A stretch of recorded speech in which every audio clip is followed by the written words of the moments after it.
İnsan orqanizminin ən vacib göstəricilərindən biri qan təzyiqidir. Məhz buna görə də mütəxəssislər qan təzyiqinin mütəmadi olaraq yoxlanılmasını vacib sayırlar. Ev şəraitində təzyiq ölçmək üçün isə manual və elektron aparatlardan istifadə olunur.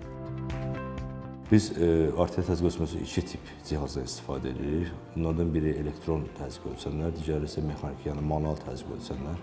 Mexaniki aparatda Korotkov mexanizminin auskultasiyasına əsaslanır təzyiqin ölçülməsi.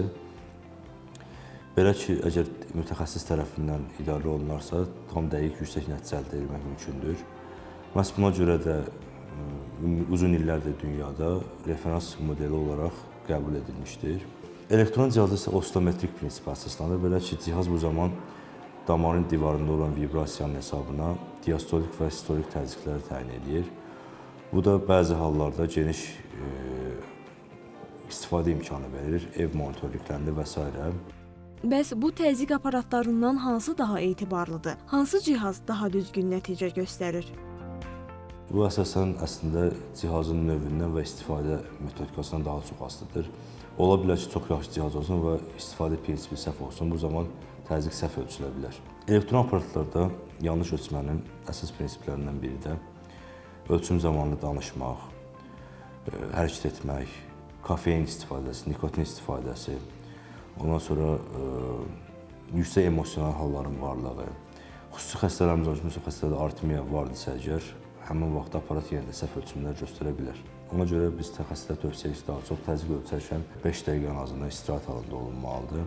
Təzyiq qol və ürək səviyyəsində ölçülməlidir və tək bir dəfə ölçülməyin həmin xəstə üçün ideal təzyiq olduğunu qəbul olunmur. Bir neçə artısa təzyiqin ortalaması götürülməsi daha məqsədə uyğundur.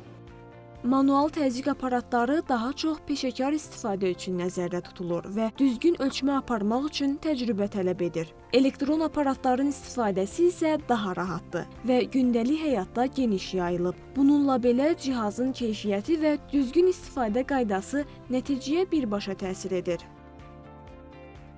Yekun olaraq deyə bilərik ki, həm elektron, həm də mexaniki təzyiq aparatlarının tipdə öz yeri var.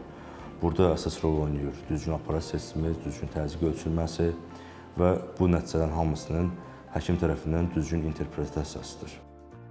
Ona görə də mütəxəssislər vurğulayır ki, sağlamlığın qorunması üçün yalnız təzyiqi ölçmək yox, onu düzgün ölçmək də vacibdir.